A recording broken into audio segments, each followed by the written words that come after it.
Hello, TCI, Jonathan's Refuge, all our faithful followers and friends from around the world. It is always an honor and pleasure to come to you as the Archbishop of TCI. As you know, I have a guest with us today. I gotta totally rat us out. We were sitting here just getting prepared for the message, and he's on that side, but on the computer, if you're ever recording in television, it reverses it on the screens that we're looking at. So he's like, wait a second, I'm on the other side now. And then my head's leaning that way. But if you want it to go right on the computer and the videos on the TV, you got to lean the opposite direction. I forgot, Mike hasn't been on TV. So it's like, he's all sitting there going, what's going on, man? This is all weird. Mike, pleasure to be here. This is Mike Martinez. Please welcome him. Mike is a very dear friend of mine. We did time together in prison, and that's how I met him. He's a lot bigger than he was when I left him in prison. He was like 209 or 212. Yeah. But he was originally 435. 435. So me and him have something in common. Not that you want to beat that. I did. I beat it at I was 450. So as you can see, we still got some weight to lose, and we're working on it. But Mike is also one of the men at our refuge and one of my trusted friends. And so I want to interview him tonight on fear. We're going to talk about fear. It's a 3-part series we're dealing with. And it's fearful to deal with your past in a lot of ways. So when you got to go back into your past, that's kind of scary because you're opening up a closet that you've closed. And in that closet, you all know what I'm talking about. There's skeletons. A lot of it's family. A lot of it's old friends. Stuff that you're like, I'm never going to see him again. But you never dealt with it. And then you realize you've got hatred or anger or resentment. And as I was discussing with a mentor of mine about some things, he was inquiring and asking me questions. As he dug into my life, he opened up a can of worms because I always tell people I love all people on earth. I might not like all people. I only like a few. He's one of them, but there's only a few. Everyone keeps asking me, am I one of the few? And I'm like, sure. No, I'm kidding. I do have a small circle of people that I like. I really like. But I love everybody. But in my personal one-on-one with one of my mentors, I realized I actually didn't. And there was a couple people, literally just a couple, on your fingers you could count, that I actually have not forgiven in my life. And that is something that subconsciously you're not thinking of, but it actually is weighing you down. And then when you think about going back to those people and trying to make some sort of resolution to make this thing go away, your past, to say I'm sorry, or to get someone to say they're sorry, or whatever it is you're trying to do. For me, it's just, half of the people that I wanted to say something to are dead. The other half are still alive. So I got like 2 shots, and I'm working with my mentor to get me to that process. But it's very fearful. I found myself being fearful of picking up the phone and making that first phone call to someone that I needed to apologize to. And it was from decades. We're talking, I was a teenager. 4 decades ago. But in doing that, I free myself. It's not so much even for the person, it's more for you. But you need to do it for the person, even if they're going to shove it in your face. And this is where the scripture tonight that we're going to discuss is in the New Testament, the 1 John chapter 4, verse 18. It says, there is no fear in love, but perfect love drives out fear. Because fear has to do with punishment. The one who fears is not made perfect in love. So you're not perfect in love if you fear. And if you fear, then you can tell you're not walking in that real love. And if there is fear, walking in love is the only way to get rid of it. So how do you get rid of fear? Perfect love drives it out. We have to have perfect love. And that scripture is what we're going to kind of talk about tonight. That perfect love, sorry about that, I forgot to turn on fire.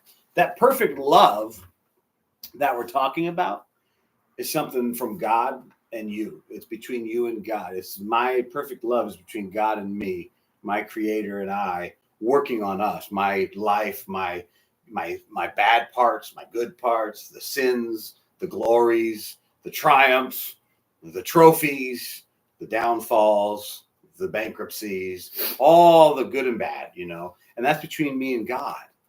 And when you can get to that place where you walk and you There's a song by an artist named Jelly Roll. You know? Oh, yes. All right. Yep. Jelly Roll says, there's a song that says, I'm okay with how I'm wrong. Right. And it's a great song because it's saying, I know I'm not right in all aspects, but you know what? I'm okay, actually. I'm not bad. I'm not a bad guy anymore. I don't break people's knees. Where I struggle is simple things, but can be complex. Relationships. Don't forget I have a wife when I'm walking. Sometimes I'm such a man on a mission. I'm moving, and all of a sudden I look around like, where's my wife? And she's like 40 feet back there. Oh, I got a wife. She doesn't walk like I do. Okay. I got to work on that, folks. But those are, again, small things. It doesn't mean I'm perfect, and it doesn't mean you're perfect when you walk in true love. Right. But the song General says is, I'm not there yet. We're wanting to be, and we're working towards it. And that's why I love that scripture tying in with the song. And so I want to ask Mike some tough questions today. We're going to hear a little bit. We got, let me just double check my readers here. I think it says 6. So I got about 15 minutes. So in 15 minutes, Mike went to prison. I want to have him tell you how he walked out of prison and how he overcame a lot of fears. So I'm going to kind of let him tell you his story, and he's going to make it short for you. We're going to have an actual full-blown interview that we'll be posting on the channel, and something we're going to put on our company's website, something that we're working on. And so Mike's going to have a chance to do a full message, and I look forward to that one. And you guys should, I'll post it and let you know when it's on there. But Mike, if you could you tell the people, how long were you down? So I was down for just a little over 7.5 years. And then, as you're getting that, when you got out, what do you got to tell them? What kind of fears were you facing? What was the fear? So fear started about 6 months to about a year before I even got out. And that's when I started getting my weight back. I stopped working out, started eating because of fear. And I felt like, man, this is tough, because you hear all the stories. Everybody coming back, this, that. And so 1,000 fears come in. And so you heard that he didn't turn to drugs, because you can get more drugs in prison than you can on the street. It's easier to get drugs inside. You can get alcohol inside. Right. You didn't turn to alcohol, Pruno. You didn't do that. No. But you did turn to stuff that is not illegal. Right. Food. Right. And there's a song, like you said, Jelly Roll. There's a song. Well, he says even his addictions, people say it's not healthy, but that's what makes him get through life. And I get it now. Some people have alcohol, right, drugs. Some turn to food. And some turn to food. You did. A lot of people are like, man, we're glad you actually turned to food than anything else. Right. Could have been worse. Could be right. Really, really, really worse. But it's still an addiction, no matter what it is. Absolutely. But I knew when I was overweight and I went to prison, I always feared that, because I was so big, like, how am I going to go to the bathroom? How am I going to take a shower? How am I going to do this? So 10,000 more fears, just how to not just being hygiene in prison. Forget everything else. And so in Shelton, I'm not sure if you guys have ever been to Shelton. You're locked down 23, but during the winter time, it's 24 hours a day. I was there for 4 months. And the second month, I started reading the Bible. And slowly the fear started going away. It was the craziest thing ever. I mean, for me, because I never connected to God. Connected to God. So that was great. And then I said, you know what? There's nothing. What am I fearing? What am I fearing? Because the next guy in this cell is probably fearing 1,000 times worse. Right. And so when I started reading the Bible, and then when I finally got to my home institution, Coyote Ridge, everybody says it's the tough place. Tough place. At that time, Coyote Ridge. Yeah, it's all tough place. 18 to 30-year-old. I'm going in at 42. They refer to a lot of the prison guys as a gladiator school. Yeah. Because it's where guys go to learn how to be a scrapper and go and pick up another murder beef to get put in prison, because they need to go in for 15 years because their underworld group is needing them to run a prison for them, and they literally will do these things. So they're just looking for a guy to kill, just to pick up another 15 years. Right. Yeah. It's a tough place to go. Really tough. And that's where I met Rev. And so everything happens for reasons. And before I fell, I was dating a girl named Lisa. And she was always putting on the mirrors, be love. Be loved. I'm like, what is that? Be loved? What are you talking about? And I never got it until, unfortunately, I went to prison. A lot of things I didn't understand. But I think you don't got to go to prison to face your fears, for one. Right. You really don't. Now, when you went in, you lost, of course, right before that, before you went in, you lost your marriage. Right. You were married and to an amazing woman, Spring. Right. Yep. She's probably watching this. Yep. And you guys, God has brought you guys full circle back. We did. You have kids together. Right. And they're all grown. So it's really beautiful to see him and Spring be able to overcome the past. Right. There's a lot of past. Right. In 2018, in the middle of 2018 and a half, so I broke up with Lisa. Spring started coming to see me again, and we just reconnected because she saw the changes that occurred. This year will be our 30th anniversary. Congratulations, we're Mike. married. Congratulations. So it's. I couldn't be married to you for 2 seconds, let alone 30 years. And I worked out with this guy. He sweats. Let me tell you, man. When you get on the machine we do, one of us would ride a bike, and the other guy had to walk the day room when they locked us out from the yard. And the day room, you do a certain amount. I don't even remember the math, but once you did one walk around, you had to do, I think it was 26 circles to get 1 mile. And so you'd be doing your circles in the day room. He's doing the bike, and it's just drenched sweat, covered in just goo. And then Mike would get off the bike, and I'd have to get on. And you're just like, oh, can I get another towel, please? But of course, DOC officers don't really care about that. No. So it's funny because people are like, you aren't that skinny. Well, I don't know if you can see. So it's a little hard to see it, but let me. There's me there when I was working out. That's actually the day room where I met Rev. So as you look at his face versus his face right now, you can see it. So let me ask this question. In about 5 minutes, you're getting out. You've worked on restoring relationships. You're getting out of prison. You're in touch with me. I was helping taking care of things for you. Anytime you called the family, our church showed up, our group showed up, the men from the refuge showed up. We moved his wife. She was expecting an all-day Saturday move. And when I tell someone I'm going to do something, as this man knows, I gave him my word. I take care of his family, and I did so. A lot of guys in prison don't do that because, well, let's be honest. When a guy gets out and he's like, hey, would you help take care of my family? And you know his wife's out there. That's not something you usually want. The guys in prison aren't the kind of people you think would do. You're going to have to do that. So there's always that fear. But my fiance at the time was Cece. And we went over to Springs, and I had all the men, and we had the truck, and I think it took us like 2 hours. The entire house was done. She's just like, what? And then we got him moved in. And then anytime there was problems, and then one of his daughters wanted to get baptized, and so we went down and did an old-fashioned baptism at the river. And those are my favorite. I love river baptisms, the way Jesus did it. So we've been there for his family this whole time, and then he gets out, and we're in contact as he's getting out, and he's coming to the refuge. And now, what are the fears? What do you got? How do you face it? Just you're free. You're free. So even when the door opened up, I remember. Was it Thursday? I think I got on a Thursday. I believe so. I think it was a Thursday, and trying to go back. And I remember the door opened up, and all the sergeants and stuff like that, always this and that, a certain way. But when you walk to that one first gate, they're not the same people they were. They're like normal. They're like, God, these are actually normal people. Because now I'm free. So they can't treat me like I was. So sad that happened. It was sad. I was like, man, that's weird. So there's big gates, and it's the same entrance where when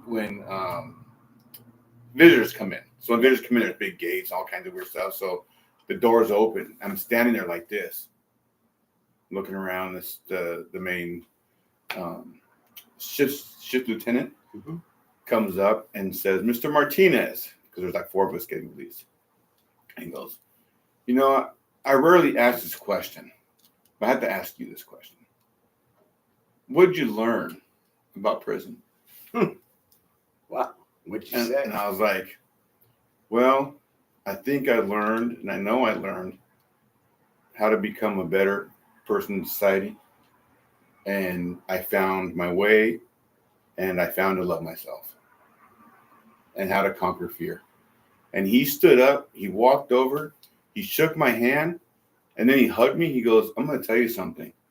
In 26 years of doing this, you know what every inmate told me when they walked out, before they walked out? How not to come back to prison.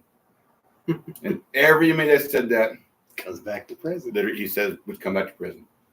Except I got to call you on BS, dude. You totally skipped off another thing you learned. The man knows how. Me and him mastered making tostadas in a microwave because that's all we had to work with. Bag. Hot water and a microwave. And we will go toe-to-toe with anybody. We're going to do a cook-off here in the next springtime for the church. And we're going to do prison-style food only. And you have to cook it here in the same thing, a microwave. Yes. And it's amazing. So I don't mean to make fun. Nope. But no, the fact that that guy said that and your answer was that's deep, man. That's the difference between guys coming back or not. Right. So, I mean, that's a lot of fear. And then you got to go out and tell people about yourself because, you get a job. What are they going to say? Oh, that was a tough one. So, you a felon? They're going to be like, how do I answer this? And here's the thing. So the thing about fear is like, the first week, I remember I was going and trying to get my. So I walked out of prison with my driver's license, which is very rare too. It's always just your ID. So I did everything I pre-planned before I even was getting out. And so I walked out with my driver's license. So that was just a huge milestone. Then I remember going to Social Security and DSA, all this stuff, and fear that I'm going to get And we might get out because he did it the right way, which is planning while you're in. He was a person that I trusted. So we were able just to give him the keys to the van and say, here's the company's van. Please use it because we know you're going to be worthy of it. And not only did he take people to run errands for them, he took all of his errands, got his life back put together, found a job. Not only found a job, but found a job that's paying him, I'm not going to say how much, but a lot of money. And he's got a great career and a great future, probably in less than a couple of years, being able to make easy 6 figures. Yeah. And he's got his life back.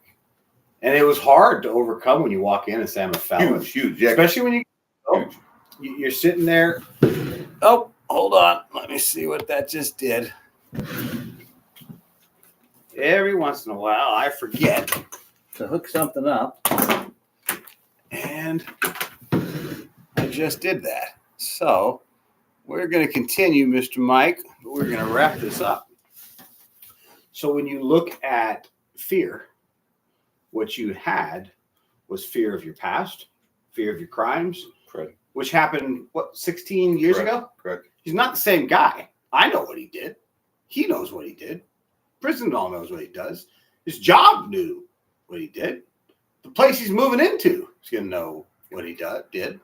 But it's not him. It's what he did 16 years ago.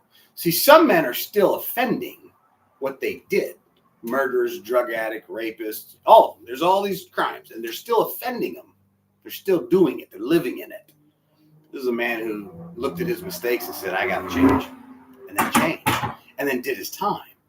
And then got out and is showing and walking day to day the truth of what he spoke at that guard as he's walking out those gates.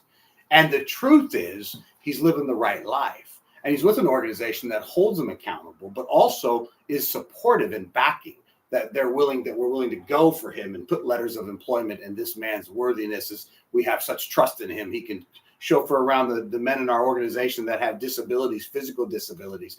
And he works at 4 a.m. And this guy, on a Thursday night, one of our guys, Ty, goes to college. He's got no hands, right? And he's going to college to become, he's our director of billing for one of our very large multi-million-dollar organizations.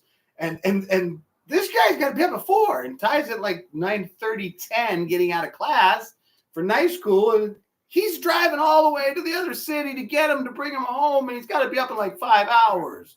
That's dedication of truly not being selfish, right, but living pure love. Yeah. That's pure love. That's living it. Right. See, that saying it, I said I loved everybody, and then I discovered I had a couple people I didn't love, actually. And the guys in the prison are saying, yeah, I learned how not to come back to prison. Well, that just means they learned that, hey, don't do that. You don't leave prints, man. You're an idiot. You always got to wear these certain kind of gloves. Don't have DNA. You got to use certain outfits. Right. That's not what Mike learned. He learned, just don't break the law. and you won't go back. I still drive the speed limit.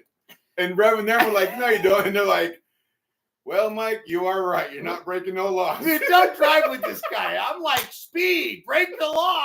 You know you can do 5 over, right? He's doing 5 under. I'm like, no, it's the opposite. It's 5 over, you knucklehead, not 5 under. Oh, my Lord. It took 10 hours to get to Seattle. It's only an hour drive. So when you calculate Mike coming to get you, just remember that. You got plenty of time to get ready. Yeah. So I really appreciate you bearing your heart a little today in a short session that we had. And I look forward to coming back and having you guys all see the full interview where we can get into it for a full hour and actually really have some deep and some tear-jerking moments. Right. Because when you talk about your past, there's a lot of tears in there. And I know his tears because I spent day in and day out walking the yard, push-ups, burpees, bicycling, weight deck, exercising, throwing down spreads in the prison together, all of that. And we shared our bond like David and Jonathan in the scripture, and opened our hearts to each other, and then held each other accountable for our actions and became friends. And so I know the man personally, and I can't even begin to tell you how proud I am of you, Mike. You really are an amazing person. I tell everybody when anyone from DOC or anybody talks, I'm like, I had nothing to do with that guy. Nope. That man did it all. And I know our organization did a lot for you, but you really are the perfect example of this. Anyone that chooses to, there are groups like ours out there that will help you, but you got to do what he did. You got to make the choice. Right. Because I'm not giving you the keys, by the way, to any car. You got to be his trustworthiness. And how do you do that? Well, that took time to earn it. Right. So that he had to earn that trust. You got to earn that trust, be it with me or someone else, or someone that's coming to him now saying, hey, you got money now, and you got that nice new truck, and could I borrow it? Well, who are you? I don't know you, and what have you done to prove loyalty? Right. You can't just get anything you want. Right. And so, you've come such a long ways, and I just can't believe it, and it's impressive. And I look forward to the future and what you're still going to do. Yeah. And I appreciate all you do for our organization, the men's group. The men love you. They really do respect you and value you. And I can't wait till you guys hear the rest of the story and you see where he's going. I can't wait for his wife, Spring. Maybe we'll do a little, have her get in on that one too. And we can hear from Spring. Yeah. She'll tell you the real dirt down on him. We'll get it. Thank you, Mike. All right, buddy. God bless everybody. We'll see you later. Take care. Be love.